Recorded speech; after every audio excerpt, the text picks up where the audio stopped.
పల్లె ప్రశాంత్ అప్పటికి ఇప్పటికి ఏం డిఫరెన్స్ ఉంది లైఫ్ స్టైల్? ఇప్పుడు ఎట్లుంటుంది పల్లె ప్రశాంత్ బయటకు వచ్చిన తర్వాత ఫాలోయింగ్? మొత్తం టోటల్ చేంజ్ అయిపోయిందండి. తన ఎక్కడ అంటే ఈ రోజున ఇంతమంది జన ఆదరణ పొందాడు అంటే ఒక 50 లక్షలు ఈ రోజున క్యాష్ పట్టుకొస్తే కనుక అన్న మాకు ఇచ్చేయండి అంటే అలా ఇచ్చేస్తాడు. అంతే అంట. అట్లా ఇచ్చేస్తాడు, అందులో డౌటే లేదు. మొత్తం ఇచ్చేస్తాడు, ఎందుకంటే తను అనౌన్స్ చేస్తాడు. డబ్బు కోసం రాలేదు నేను, ఒక ఒక ఒక ఫ్యాషన్ కోసం వచ్చాను. బిగ్ బాస్ అంటే ఒక కళ. తన కామన్గా ఒకరోజు బిగ్ బాస్లోకి వచ్చి గ్యాలరీలో కూర్చున్న మనిషి తనకి వెళ్ళాలని థాట్ వచ్చింది. ఇంకా ఆ థాట్లో ఉండిపోయాడు. అదే జైల్లో ఉన్నాడు. నిద్రపోయాడో లేదో తెలియదు, తిన్నాడో లేదో తెలియదు. Bigg Boss Bigg Boss Bigg Boss. అలాంటిది ఈ రోజున చాలామంది సెలబ్రిటీలు పల్లవ్ ప్రశాంత్ వంక చూసేలా చేసుకున్నాడు.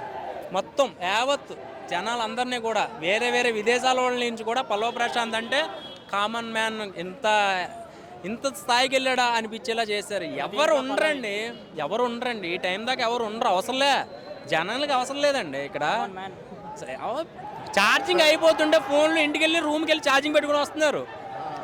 వెళ్ళిపోయి పడుకోవచ్చు. బట్ ఏంటో ఇంటెన్షన్ పల్లవ్ ప్రశాంత్ చూడాలని చాలామందికి ఇది ఉంది. బట్ ఏదైతే పుష్పలో డైలాగ్తో తను ఇదయ్యాడో, ఇంకా నాకు తెలిసి పార్ట్ 2 వచ్చాక తిన గుర్తొస్తాడు ఈ మధ్యన తగ్గేదేలే అని.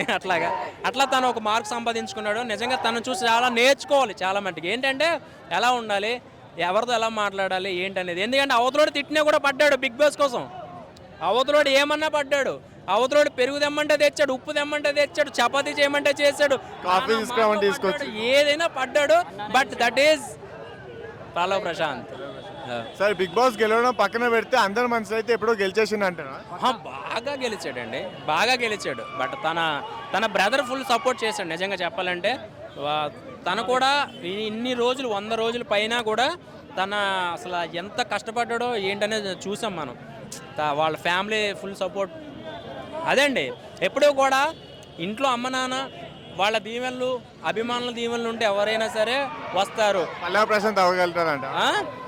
ఎవరైనా పల్లవ్ ప్రశాంత్ లెక్క ఉంటే పల్లవ్ ప్రశాంత్ అవ్వగలుగుతారు. నేను ఒకటే చెప్తున్నానండి, ఈ రోజున కప్పు తీసుకొచ్చి ఎవరి చేతిలో పెట్టారు అనుకుందాం. సపోజ్ ఉల్టా పొల్టా అన్నారు కదా, జనాల మైండ్ సెట్లో పల్లవ్ ప్రశాంత్ ఫిక్స్ అయిపోయారు. ఇంకా అది తీయలేరు. ఒక్కొక్కసారి సినిమా టైటిల్ పెడతారు, ఎవరు మార్చలేరు అంట. సినిమా టైటిల్ పెట్టాక అది ఏదో ప్రాబ్లం వచ్చి పేరు మారింది అనుకోండి, ఫస్ట్ పేరే ఫిక్స్ అయిపోతారు. బట్ పల్లవ్ ప్రశాంత్ కప్పు కొట్టాడని ఫిక్స్ అయిపోతారు. అయినా ఎవరు యాక్సెప్ట్ చేయరండి. కప్పు ఎవరు ఇస్తే ఎవరు యాక్సెప్ట్ చేయరు. అన్నపూర్ణ స్టేడియం మొత్తం దద్దరిల్లిపోతుంది అన్న వేరేలా కప్పిస్తే. అంటే ఒకటి ఏంటంటే రూల్ ఇస్ రూల్. కొన్ని రూల్స్ ఉంటాయి, మా ఈవెంట్ కొన్ని రూల్స్ ఉంటాయి. ఆ రూల్స్లోనే వెళ్ళాలి, ప్రొసీజర్లో వెళ్ళాలి. ఇక్కడ ఫ్యాన్స్ కొంతమంది తెలియక గోల్ చేసినా ఏం చేసినా దాని రూల్ బట్టి వెళ్తుంది. అసలు పల్లవ్ ప్రశాంత్ అంత కప్పు కొట్టేలా అయితే తీసుకోరు కదా. తన గేమ్ పరంగానే చూశారు కానీ వేరేలా చూడలేదు. కప్పు దానికి రావాలి. ఎందుకు చెప్పనా, 1% వద్దంటే 99% పాయింట్ కావాలని అంటారు ఇక్కడ జనం అందరూ కూడా. వాళ్ళ కోరికలు బై బిగ్ బాస్ తీసేస్తే ఇంకా బిగ్ బాస్ నాకు తెలిసి కొంచెం ఇబ్బంది పడుతుంది కాదన్నా. ఇది పవన్ కళ్యాణ్ సినిమాలో ఛాన్స్ వస్తుంది అనేది టాక్ వినిపిస్తుంది బయట పల్లవ్ ప్రశాంత్. మీకు దాని గురించి ఏమన్నా తెలుసా? నిజమైతే బాగుంటుంది. ఆ టాక్ నిజమో లేదో తెలియదు కానీ ఇప్పటి నుంచి ఆఫీస్ నుంచి పల్లవ్ ప్రశాంత్కి ఫోన్ వస్తుంది. ఇప్పుడు చాలా అవకాశాలు వస్తాయి అంటారు.